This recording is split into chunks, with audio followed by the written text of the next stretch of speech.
বাংলাদেশি কিশোরের স্বপ্ন ছিল একবার ভারতের তাজমহল দেখবে। সেই স্বপ্ন পূরণ করতে পাসপোর্ট ভিসা করে ভারতের উদ্দেশ্যে যাত্রা, কিন্তু সীমান্ত পার হতেই ভারতীয় সীমান্তরক্ষী বাহিনী তাকে গ্রেপ্তার করেন খুনের মামলায়। দেশটির আদালতে যাবজ্জীবন সাজা হয় তার। বন্দি বিনিময় চুক্তিতে পরে তাকে বাংলাদেশে ফিরিয়েও আনা হয়, কিন্তু 5 বছর আগে সাজার মেয়াদ শেষ হলেও বাংলাদেশে কারাবন্দী বাদল ফরাজি।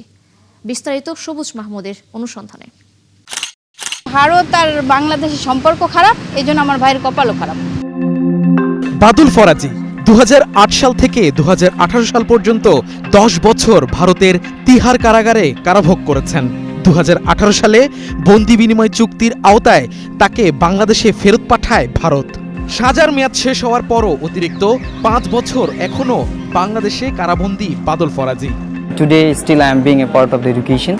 কি হয়েছিল তার জীবনে, কেন তাকে ভারত বাংলাদেশ যৌথভাবে কারাভোগ করতে হচ্ছে?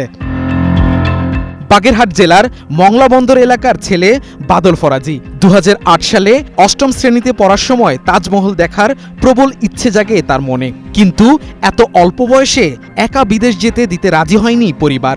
দিন দেশ আমরা কখনো যাই নাই, ও দেশের সম্বন্ধে আমাদের আইডিয়া নাই। তারপরে এভাবে বলাতেও তারপরেও অনেক করে বাবাকে রাজি করাইছে। শেষ পর্যন্ত পরিবারের ইচ্ছের বাইরেই নিজের জমানো টাকা দিয়ে পাসপোর্ট ভিসা করে ভারতে যাওয়ার সিদ্ধান্ত নেয় বাদল।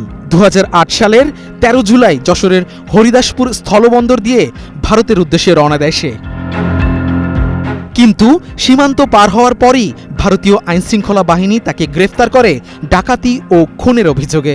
যে মামলায় তাকে গ্রেফতার করা হয় সেটি দিল্লির অমর কলোনিতে এক বৃদ্ধা খুনের ঘটনা, যা ঘটে 2008 সালের 5 মার্চ, অর্থাৎ বাদল ভারতে যাওয়ার 4 মাস আগেই। আইনজীবী ও মানবাধিকার কর্মীদের দাবি, প্রকৃত আসামি ছিলেন বাদল সিং। নামের মিল থাকায় ফাঁসানো হয়েছে বাংলাদেশি কিশোর বাদল ফরাজিকে। ভারতের যে পুলিশ প্রশাসন ছিল গাফিলতি করেছে, অথবা এখানে বাদল সিং এর কোনো তার ছিল, ইন্টারেস্ট ছিল যে বাদল ফরাজিকে এই মামলায় এঙ্গেজ করলে সে হয়তো রিলিজ পাবে, সেটা হতে পারে। বাদলের পাসপোর্ট ভিসার তথ্য বলছে 2008 সালের 2 জুলাই সে বাংলাদেশি পাসপোর্ট পায়, আর ভারতীয় ভিসা পায় 9 জুলাই থেকে 8 আগস্ট পর্যন্ত 1 মাসের জন্য। পাসপোর্টে বাংলাদেশ ইমিগ্রেশনের সিল থাকলেও ভারতীয় ইমিগ্রেশনের কোনো সিল নেই। তার মানে বাংলাদেশ বর্ডার পার হওয়ার পরই কিছু একটা হয়েছে বাদল ফরাজির সাথে। ভয়ভীতি পেয়ে গেছে এবং ওকে শুট করার জন্য আর কি গানই করছে, যদি ও এটা না করে তাহলে ওকে শুট করে দেবে। দিল্লির খুনের ঘটনার সময় বাদল ফরাজির পাসপোর্টই ছিল না, তবুও ভারতের আদালতে দোষী সাব্যস্ত হয় বাদল। 2015 সালের 22 আগস্ট দিল্লির সাকেত আদালত তাকে যাবজ্জীবন কারাদণ্ড দেয়। পরে দিল্লির হাইকোর্ট সেই রায় বহাল রাখে। তাকে অনেক টর্চার করা হয়েছে যে তুমি বাদল ফরাজি না, তুমি বাদল সিং। তখন পুলিশ যা বলছে তাই স্টেটমেন্ট দিতে বাধ্য হয়েছে, এটা আমি মনে করি। হ্যাঁ, এটাই হয়েছে, তা না হলে এই রায় হওয়ার কোনো যৌক্তিকতা নাই। I have completed 7-8 diploma courses. একসময় নিজের ভাগ্য মেনে নেয় বাদল। দিল্লির তিহার কারাগারে বন্দী থাকাকালেই সে মাধ্যমিক, উচ্চ মাধ্যমিক পাশ করে। পরে ইন্দিরা গান্ধী মুক্ত বিশ্ববিদ্যালয় থেকে স্নাতক ডিগ্রিও অর্জন করে। Losing time, that's a different thing. That cannot be bring. The past is past. Whatever happened, that could not be bring into present.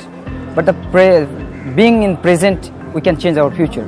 That is my intensity, and that I believe strongly. 2018 সালের 7 জুলাই বন্দি বিনিময় চুক্তির আওতায় ভারত সরকার তাকে বাংলাদেশে পাঠায়। ভারতের আইনে বন্দির আচরণ ভালো থাকলে 14 বছর কারাভোগেই যাবজ্জীবন হিসেবে বিবেচিত হয়। সেই হিসেবে বাদল ফরাজির কারাভোগ শেষ হয়েছে 2021 সালেই, কিন্তু এখনো 5 বছর ধরে বাংলাদেশের কারাগারে বন্দী সে। অ্যাকচুয়ালি যে 14 ইয়ার্স যদি আমরা ধরি, যেটা 7 এপ্রিল 2021-এ কমপ্লিট হয়ে গেছে।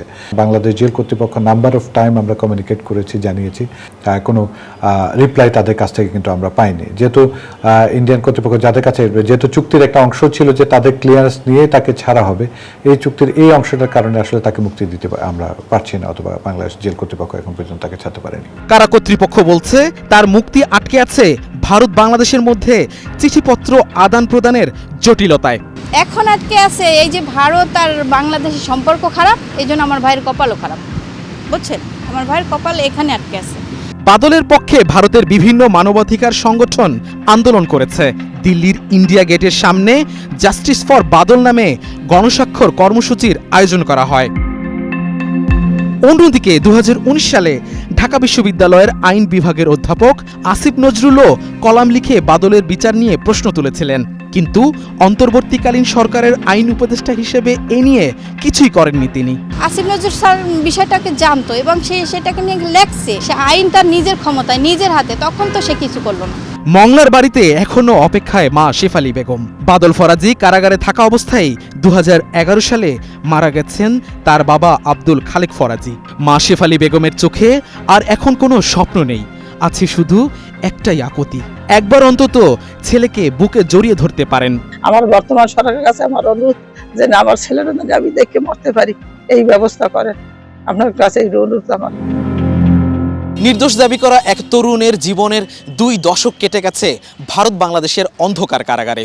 দুদেশের মাত্র একটি প্রশাসনিক সিদ্ধান্তের কারণে সাজা শেষ হওয়ার পরও মুক্তি মিলছে না। এদিকে বৃদ্ধ মায়ের একটি শেষ আশা, ছেলের মুখ দেখা। এখন দেখার বিষয় সরকারের উদ্যোগে কত তাড়াতাড়ি ঘরে ফিরতে পারে বাদল ফরাজি। সবুজ মাহমুদ, 71, ঢাকা। উৎসবে ভালো